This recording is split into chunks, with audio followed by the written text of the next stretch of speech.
Darshan bale ಭವಿಷ್ಯ ಇವತ್ತು ನಿರ್ಧಾರವಾಗುತ್ತೆ. ಅವರ ಗ್ಯಾಂಗ್ನ ಬೇಲ್ ಭವಿಷ್ಯವೂ ಕೂಡ ಇವತ್ತೇ ನಿರ್ಧಾರವಾಗುತ್ತೆ. ಕೋರ್ಟ್ನಲ್ಲಿ ವಾದ ಪ್ರತಿವಾದಗಳು ನಡೆಯುತ್ತೆ. ಇವತ್ತು ಏನಾಗುತ್ತೆ ಅನ್ನೋದನ್ನ ನೋಡಬೇಕಾಗಿದೆ. ಕೋರ್ಟ್ನ ಕಟಕಟೆಯಲ್ಲಿ ದರ್ಶನ್ ಆ್ಯಂಡ್ ಗ್ಯಾಂಗ್ನ ಬೇಲ್ ಭವಿಷ್ಯ ಇದೆ.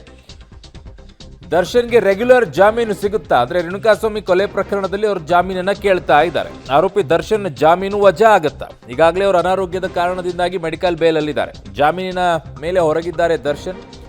ಮತ್ತೆ ಜೈಲಿಗೆ ಹೋಗುವಂಥ ಪರಿಸ್ಥಿತಿ ಬರುತ್ತಾ? ಅಪಹರಣ, ಸಾಕ್ಷ್ಯನಾಶ, ಹಲ್ಲೆ, ಕೊಲೆ ಇವೆಲ್ಲವೂ ಕೂಡ ಇದೆ. ದರ್ಶನ್ ಪರ ವಕೀಲ ಸಿ ವಿ ನಾಗೇಶ್ ಅವರು ಕೂಡ ವಾದವನ್ನು ಮಂಡಿಸ್ತಾ ಇದ್ದಾರೆ. ರೇಣುಕಾಸ್ವಾಮಿ ಅಪಹರಣ ಆದಾಗ ಬೆಂಗಳೂರಿನಲ್ಲಿ ದರ್ಶನ್ ಇದ್ರು, ಇರಬಾರ್ದು ಅಂತೇನಿದೆ. ಪಿತೂರಿ ಇದೆಯಾ ಅನ್ನುವಂಥದ್ದು ಇಂಪಾರ್ಟೆಂಟ್. ಅವರೇ ಹೋಗಿದ್ದಾರೆ ಅಂತೆಲ್ಲೂ ಇಲ್ಲ. ದರ್ಶನ್ ಭಾಗಿಯ ಬಗ್ಗೆ ಯಾವುದೇ ಸಾಕ್ಷ್ಯ ಇಲ್ಲ. ದರ್ಶನ್ ಭಾಗಿಯ ಬಗ್ಗೆ ಯಾವುದೇ ಸಾಕ್ಷ್ಯ ಇಲ್ಲ. ರೇಣುಕಾಸ್ವಾಮಿ ಅಪಹರಣ ಆದಾಗ ಆತನ ಮೇಲೆ ಹಲ್ಲೆ ಮಾಡಿಲ್ಲ. ರೇಣುಕಾಸ್ವಾಮಿ ಬರುವಾಗ ಯಾವುದೇ ವಿರೋಧವನ್ನ ಕೂಡ ವ್ಯಕ್ತಪಡಿಸಿಲ್ಲ.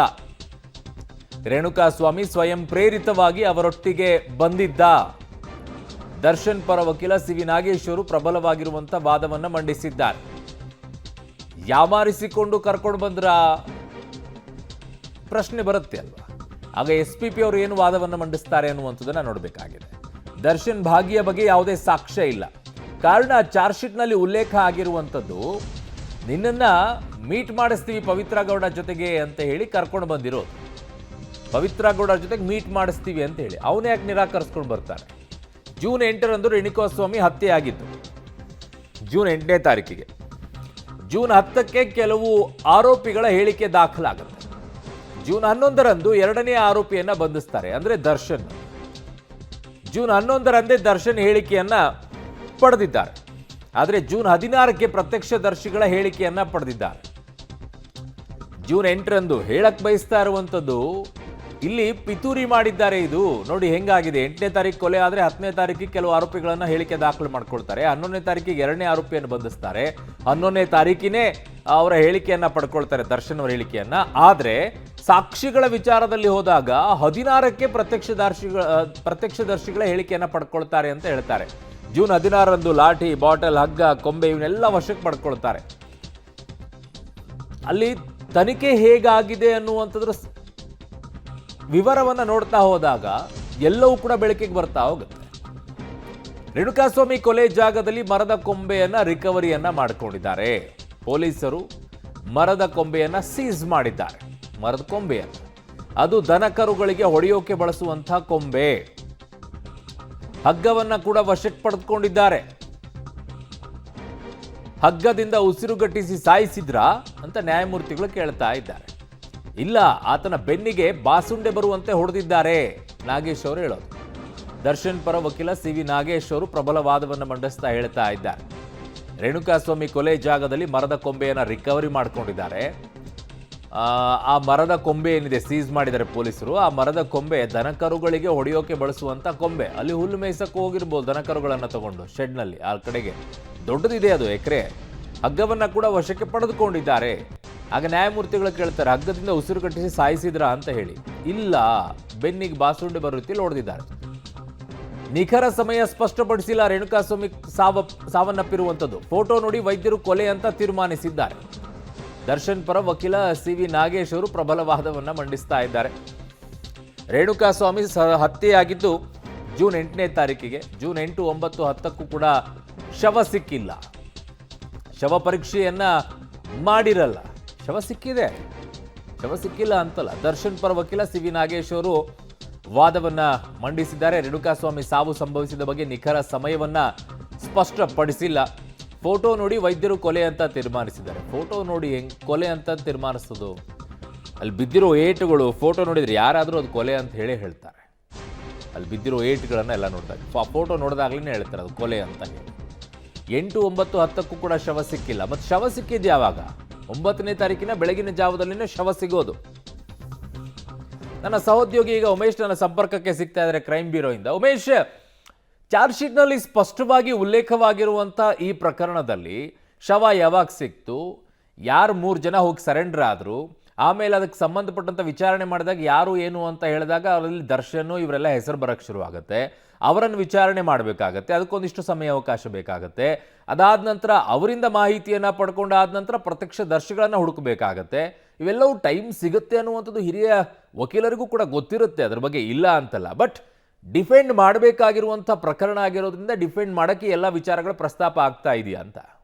ಅರುಣ್, ಎಲ್ಲ ವಿಚಾರನೂ ಕೂಡ ಚಾರ್ಜ್ ಶೀಟ್ನಲ್ಲಿ ಪೊಲೀಸರು ಡೀಟೇಲ್ ಆಗಿ ಮೆನ್ಷನ್ ಮಾಡಿದ್ದಾರೆ. ಆದರೂ ಕೂಡ ಇವತ್ತು ರೆಗ್ಯುಲರ್ ಬೇಲ್ ಅರ್ಜಿ ವಿಚಾರಣೆ ಆಗಿರೋ ಕಾರಣಕ್ಕಾಗಿ CV ನಾಗೇಶ್ವರ ಅವರ ಪರ ಆರೋಪಿಗಳನ್ನು ರಕ್ಷಣೆ ಮಾಡಿಕೊಳ್ಳುವಂಥ ಕೆಲಸ ಮಾಡಲೇಬೇಕಾಗುತ್ತೆ. ಹಾಗಾಗಿ ಈ ಪ್ರಕರಣದಲ್ಲಿ ರೇಣುಕಾಸ್ವಾಮಿಯನ್ನು ಕಿಡ್ನಾಪ್ ಮಾಡಿಲ್ಲ ಅನ್ನೋದನ್ನು ಅವರು ಉಲ್ಲೇಖ ಮಾಡ್ತಾ ಹೇಳುವಂಥದ್ದು. ದರ್ಶನ್ ಆ ಕಿಡ್ನಾಪ್ ಪ್ರಕರಣದಲ್ಲಿ ಅವರ ಹೆಸರನ್ನು ಕೂಡ ಸೇರಿಸಿದ್ರೆ, ಆದರೆ ದರ್ಶನ್ ಆ ಪ್ರಕರಣದಲ್ಲಿ ಭಾಗಿಯಾಗಿಲ್ಲ. ಅಂದರೆ ಕಿಡ್ನಾಪ್ ಮಾಡೋ ಸಂದರ್ಭದಲ್ಲಿ ದರ್ಶನ್ ಬೆಂಗಳೂರಿನಲ್ಲಿದ್ದರು, ಮತ್ತು ಆತನನ್ನು ಯಾರೂ ಕೂಡ ಬಲವಂತವಾಗಿ ಕಿಡ್ನಾಪ್ ಮಾಡ್ಕೊಂಡು ಬಂದಿಲ್ಲ. ಆತನ ತಂದೆ ತಾಯಿ ಹೇಳಿಕೆಯನ್ನು ಕೂಡ ಓದ್ತಾ ಹೇಳ್ತಾರೆ. ಅಂದರೆ ಸ್ನೇಹಿತರ ಜೊತೆ ಹೊರಗಡೆ ಊಟಕ್ಕೆ ಹೋಗ್ತಾ ಇದ್ದೀನಿ ಅಂತೇಳಿ ರೇಣುಕಾಸ್ವಾಮಿ ತಂದೆ ತಾಯಿಗಳಿಗೆ ಫೋನ್ ಮಾಡಿ ಹೇಳಿದ್ದ. ಹಾಗಾಗಿ ಆತನನ್ನು ಕಿಡ್ನಾಪ್ ಮಾಡಿಲ್ಲ. 4 ವ್ಯಕ್ತಿಗಳ ಜೊತೆಗೆ ಆತ ಬೆಂಗಳೂರಿಗೆ ಬಂದಿದ್ದಾನೆ. ದಾರಿ ಮಧ್ಯದಲ್ಲಿ ಮದ್ಯವನ್ನು ಸೇವನೆ ಮಾಡಿದ್ದಾರೆ. ಅದಕ್ಕೆ 640 ರೂಪಾಯಿಯನ್ನು ರೇಣುಕಾಸ್ವಾಮಿ ಕೊಟ್ಟಿದ್ದಾನೆ.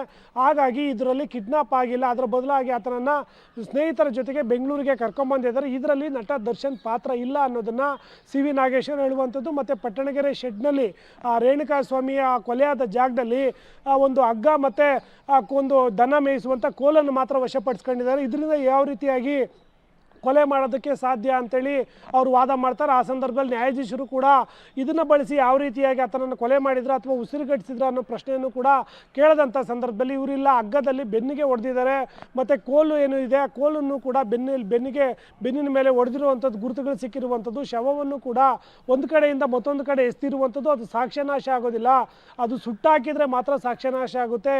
ಹಾಗಾಗಿ ಈ ಪ್ರಕರಣದಲ್ಲಿ ಸಾಕ್ಷ್ಯನಾಶ ಕೂಡ ಆಗಿಲ್ಲ ಅನ್ನೋ ವಾದವನ್ನು ಮಾಡ್ತಾ ಇರುವುದರೆ, ಮತ್ತು ಸ್ವಾಮಿ ಏನು ಸಾವನ್ನಪ್ಪಿದ ನಂತರದಲ್ಲಿ ಆ ನಟ ದರ್ಶನ್ 11ನೇ ತಾರೀಕು ಬಂಧನ ಮಾಡ್ತಾರೆ. ಅವತ್ತೇ ಆತನ ಹೇಳಿಕೆಯನ್ನು ಪಡ್ಕೊಂಡಿದ್ದಾರೆ. ಆದರೆ ಪ್ರತ್ಯಕ್ಷದರ್ಶಿಗಳ ಹೇಳಿಕೆಯನ್ನು 16ನೇ ತಾರೀಕು ಮೆನ್ಷನ್ ಮಾಡಿದ್ದಾರೆ. ಹಾಗಾಗಿ ಇಲ್ಲೂ ಕೂಡ ಪಿತೂರಿ ನಡೆದಿದೆ ಅನ್ನೋದು ಹೇಳುವಂಥದ್ದು. ಅದ್ರ ಜೊತೆಗೆ ಪ್ರತ್ಯಕ್ಷದರ್ಶಿಗಳೇನಿದ್ದಾರೆ ಅವ್ರನ್ನೂ ಕೂಡ 3 ದಿನಗಳ ನಂತರದಲ್ಲಿ ಅವರು ಹೇಳಿಕೆ ಪಡ್ಕೊಂಡಿದ್ದಾರೆ. ಅದ್ರ ಜೊತೆಗೆ ಆ ರೇಣುಕಾಸ್ವಾಮಿ ಶವ 9ನೇ ತಾರೀಕು ಬೆಳಗ್ಗೆನೇ ಸಿಕ್ಕಿದ್ರು ಕೂಡ 11ನೇ ತಾರೀಕು ತನಕ ಅದನ್ನ ಶವನ ಪೋಸ್ಟ್ ಮಾರ್ಟಮ್ ಯಾಕೆ ಮಾಡಿಲ್ಲ, ಅಲ್ಲಿ ತನಕ ಯಾಕೆ ಇವರು ಕಾಲಹರಣ ಮಾಡಿದ್ರು ಅನ್ನೋ ಪ್ರಶ್ನೆಯನ್ನು ಕೂಡ ಈಗ CV ನಾಗೇಶ್ವರ್ ಎತ್ತಿರುವಂಥದ್ದು. ಆ ನಿಟ್ಟಿನಲ್ಲೂ ಕೂಡ ದರ್ಶನ್ ಕಿಡ್ನಾಪ್ ಪ್ರಕರಣದಲ್ಲಿ ದರ್ಶನ್ ಪಾತ್ರ ಇಲ್ಲ. ಅದ್ರ ಜೊತೆಗೆ ಏನು ಪಟ್ಟಣಗೆರೆ ಶೆಡ್ನಲ್ಲೂ ಕೂಡ ದರ್ಶನ್ ಆತನ ಮೇಲೆ ಹಲ್ಲೆ ಮಾಡಿಲ್ಲ ಅನ್ನೋದನ್ನ ಹೇಳ್ತಾ ಇರುವಂಥದ್ದು. ಹಾಗಾಗಿ ರೇಣುಕಾಸ್ವಾಮಿ ಶವವನ್ನು ಸುಟ್ಟು ಸಾಕ್ಷ್ಯನಾಶ ಮಾಡೋದಕ್ಕೂ ಕೂಡ ಇವ್ರು ಪ್ರಯತ್ನ ಪಟ್ಟಿಲ್ಲ ಅನ್ನೋದನ್ನ ವಾದ ಮಾಡ್ಕೊಂಡು ಹೋಗ್ತಾ ಇರುವಂಥದ್ದು.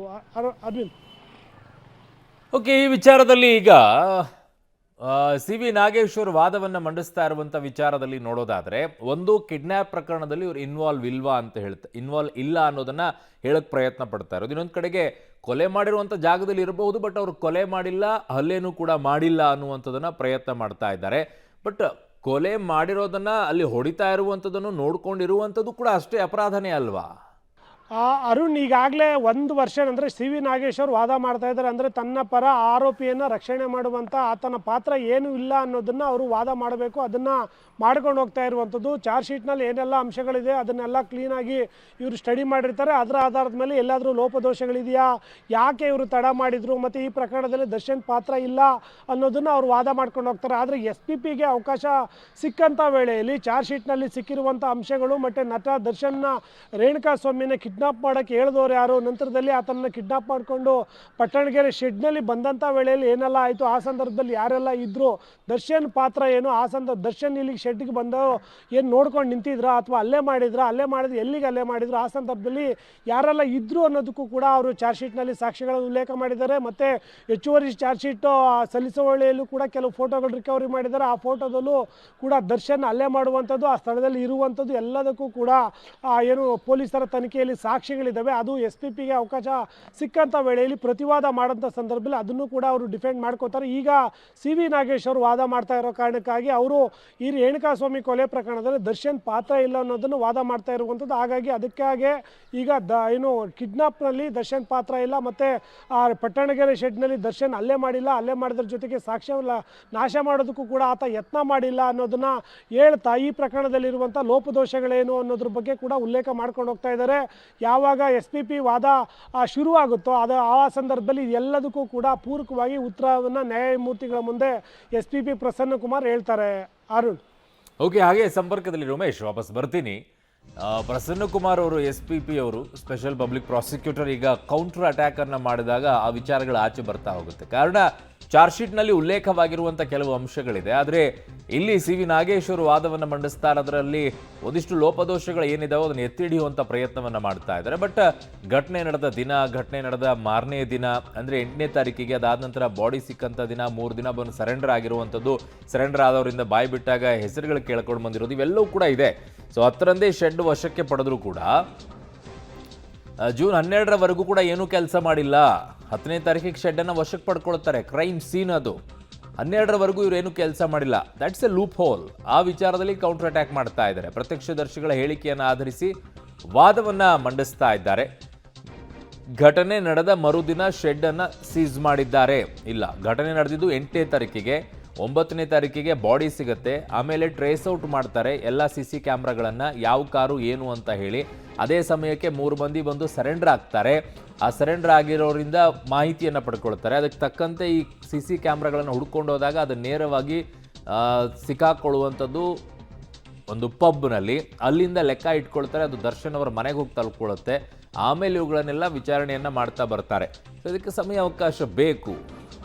ಓಕೆ, ನನ್ನ ಸಹೋದ್ಯೋಗಿ ಈಗ ಉಮೇಶ್ ನನ್ನ ಸಂಪರ್ಕದಲ್ಲಿದ್ದಾರೆ. ಉಮೇಶ್, ಚಾರ್ಜ್ ಶೀಟ್ನಲ್ಲಿರುವಂಥ ಅಂಶಗಳನ್ನು ಹೊರತುಪಡಿಸಿ ಈಗ ಬೇರೆ ವಿಚಾರಗಳನ್ನು ಈಗ ಕೌಂಟರ್ ಅಟ್ಯಾಕ್ ಆಗಿ ಮಾಡ್ತಾ ಇದ್ದಾರೆ CV ನಾಗೇಶ್ವರು. ಅಂದರೆ ಪೊಲೀಸರು ಚಾರ್ಜ್ ಶೀಟಲ್ಲಿ ಉಲ್ಲೇಖ ಮಾಡಿರುವಂಥದ್ದು, ಪ್ರತ್ಯಕ್ಷ ದರ್ಶಿಗಳು ಕೊಟ್ಟಂಥ ಹೇಳಿಕೆಗಳನ್ನು ಮೇಲೆ ಈಗ ಕೌಂಟರ್ ಅಟ್ಯಾಕ್ ಅನ್ನು ಮಾಡ್ತಾ ಇರುವಂಥದ್ದು.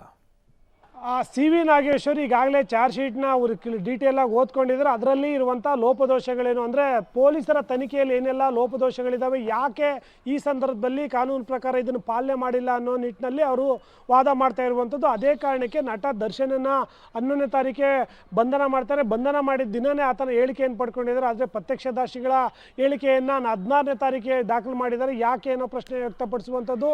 ಮತ್ತು 9ನೇ ತಾರೀಕೆ ರೇಣುಕಾಸ್ವಾಮಿ ಶವ ಸಿಗುತ್ತೆ. 11ನೇ ತಾರೀಕು ತನಕ ಆತನ ಪೋಸ್ಟ್ಮಾರ್ಟಮ್ ಯಾಕೆ ಮಾಡಿಸಿಲ್ಲ ಅನ್ನೋದು ಪ್ರಶ್ನೆ ಎತ್ತುವಂಥದ್ದು. ಅದ್ರ ಜೊತೆಗೆ ಪಟ್ಟಣಗೆರೆ ಶೆಡ್ನಲ್ಲಿ ಕೊಲೆಯಾಗಿದೆ ಅಂತ ಪೊಲೀಸರಿಗೆ ಗೊತ್ತಾದ ತಕ್ಷಣಕ್ಕೆ ಆ ಜಾಗನ ಸೀಸ್ ಮಾಡಬೇಕಾಯಿತು, ಆದರೂ ಕೂಡ ಮಾಡಿಲ್ಲ.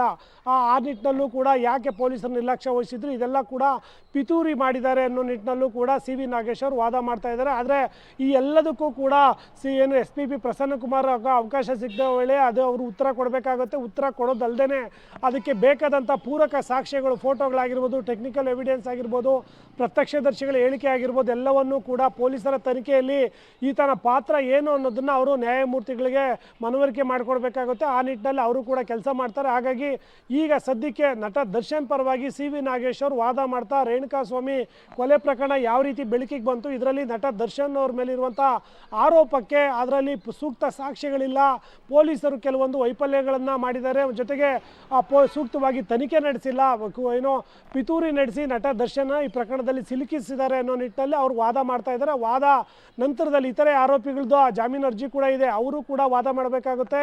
ಈ ಎಲ್ಲ ವಾದಗಳಾದ ಮೇಲೆ SPP ಪ್ರಸನ್ನ ಕುಮಾರ್ಗೆ ಅವಕಾಶ ಸಿಗುವಂಥದ್ದು. ಅವರು ಕೂಡ ಒಟ್ಟಿನಲ್ಲಿ ಅಂದರೆ ಯಾರು ಆರೋಪಿಗಳ ಪರ ವಕೀಲರು ವಾದ ಮುಗಿಸಿದ ನಂತರದಲ್ಲಿ ಅವರು ವಾದ ಮಾಡ್ತಾರೋ, ಅಥವಾ ಈಗ CV ನಾಗೇಶ್ವರ್ ವಾದ ಮುಕ್ತಾಯವಾದ ನಂತರದಲ್ಲಿ ಇದಕ್ಕೆಲ್ಲ ಕೌಂಟರ್ ಆಗಿ ಅವರು ಪ್ರತಿವಾದ ಮಾಡ್ತಾರೋ ಅನ್ನೋದು ಇನ್ನೂ ಗೊತ್ತಾಗಬೇಕಾಗಿದೆ. ಆದರೆ ಸದ್ಯಕ್ಕೆ SPP ಪ್ರಸನ್ನ ಕುಮಾರ್ಗೆ ಅವಕಾಶ ಸಿಗದಂಥ ವೇಳೆಯಲ್ಲಿ CV ನಾಗೇಶ್ವರ್ ಈಗೇನು ಯಾವ ಪ್ರಶ್ನೆಗಳೆತ್ತಾ ಇದ್ದಾರೆ ಅದೆಲ್ಲದಕ್ಕೂ ಕೂಡ ಸೂಕ್ತ ದಾಖಲೆಗಳೊಂದಿಗೆ ಉತ್ತರ ಕೊಡಬೇಕಾಗುತ್ತೆ. ಅರುಣ್, ಓಕೆ ಉಮೇಶ್, ಇವತ್ತೇನು ಮುಗಿಯೋ ಲಕ್ಷಣಗಳಂತೂ ಕಾಣಿಸ್ತಾ ಇಲ್ಲ ಈಗ ನೀವು ಹೇಳ್ತಾ ಇರುವಂಥ ರೀತಿಯನ್ನು ನೋಡಿದ್ರೆ. ಖಂಡಿತವಾಗ್ಲೂ ಇವತ್ತಿಗೆ ಮುಗಿಯುವಂಥ ಸಾಧ್ಯತೆಗಳು ತೀರಾ ಕಡಿಮೆ ಇರುವಂಥದ್ದು. ಯಾಕೆಂದರೆ 6 ಜನ ಆರೋಪಿಗಳ ಜಾಮೀನು ಅರ್ಜಿ ಇರುವಂಥದ್ದು. ಕೇವಲ ಇನ್ನೂ ನಟ ದರ್ಶನ್ ಅವರ ಆ ಜಾಮೀನು ಅರ್ಜಿಯ ವಾದ ಪ್ರತಿವಾದವೇ ನಡೀತಾ ಇರುವಂಥದ್ದು. ಇನ್ನೂ ಕೂಡ 5 ಜನ ಆರೋಪಿಗಳಿದ್ದಾರೆ. ಅವರ ಪರ ವಕೀಲರುಗಳು ಅವರ ಆರೋಪಿಗಳ ಬಗ್ಗೆ ಪೊಲೀಸರ ಇದೇ ರೀತಿಯಾಗಿ ಅವರು ಕೂಡ ವಾದ ಮಾಡ್ತಾರೆ. ಅದಕ್ಕೆ SPP ಪ್ರಸನ್ನ ಕುಮಾರ್ ಕೂಡ ಉತ್ತರ ಕೊಡಬೇಕು. ಅದಕ್ಕೆ ಕೆಲವೊಂದು ಸಮಯಾವಕಾಶ ಕೂಡ ಬೇಕಾಗುತ್ತೆ. ಸೆಷನ್ಸ್ ಕೋರ್ಟ್ನಲ್ಲಿ ಸುಮಾರು 20 ದಿನಗಳ ಕಾಲಕ್ಕೂ ಹೆಚ್ಚು ವಾದ ಪ್ರತಿವಾದ ನಡೆದ ನಂತರದಲ್ಲಿ ಜಾಮೀನು ಅರ್ಜಿ ವಜಾ ಆಗಿರುವಂಥದ್ದು. ಈಗ ಹೈಕೋರ್ಟ್ನಲ್ಲಿ ಬಂದಿರುವಂಥದ್ದು ಇವತ್ತೇ ಶುರುವಾಗಿರೋದ್ರಿಂದ ಇವತ್ತಿಗೆ ಖಂಡಿತವಾಗ್ಲೂ ಮುಗುವ ಸಾಧ್ಯತೆ ತೀರಾ ಕಡಿಮೆ ಇದೆ. ಇನ್ನೂ ಕೂಡ ಅವರು 5 ಆರೋಪಿಗಳ ಪರ ವಕೀಲರು ವಾದ ಮಾಡಬೇಕು. ಆ ವಾದ ಮಾಡಿದ ನಂತರದಲ್ಲಿ ಅದಕ್ಕೆ ಸಮಯಾವಕಾಶ ಕೂಡ SPP ಅವರು ಕೇಳ್ತಾರೆ. ಯಾಕೆಂದರೆ ಇವರ ಆರೋಪ ಏನಿದೆ ಅದಕ್ಕೆ ಸೂಕ್ತವಾಗಿ ಅವರು ಕೂಡ ಸ್ಟಡಿ ಮಾಡ್ಕೋತಾರೆ. ಅದಕ್ಕೆ ಈಗೇನು ಚಾರ್ಜ್ ಶೀಟ್ನಲ್ಲಿ ಉಲ್ಲೇಖ ಮಾಡಿದ್ದಾರೆ ಅದನ್ನು ಅಂಶಗಳನ್ನು ಕೂಡ ಅವರು ಸ್ಟಡಿ ಮಾಡ್ಕೊಂಡು ಬರ್ತಾರೆ. ಮತ್ತು ಹೆಚ್ಚುವರಿ ಚಾರ್ಜ್ ಶೀಟ್ ಕೂಡ ಉಲ್ಲೇಖ ಆಗಿರುವಂಥದ್ದು ಅದನ್ನು ಕೂಡ ಎಲ್ಲ ಓದ್ಕೊಂಡು ಅದಕ್ಕೂ ಕೂಡ ಪ್ರತಿವಾದವನ್ನು ಮಾಡೋದಕ್ಕೆ ಸಮಯಾವಕಾಶ ಬೇಕಾಗುತ್ತೆ. ಹಾಗಾಗಿ ಬಹುತೇಕ ಇವತ್ತು ಜಾಮೀನು ವಿಚಾರ ಇವತ್ತಿಗೆ ಮುಗಿಯುವ ಸಾಧ್ಯತೆ ತೀರಾ ಕಡಿಮೆ ಇರುವಂಥದ್ದು. ಅರುಣ್.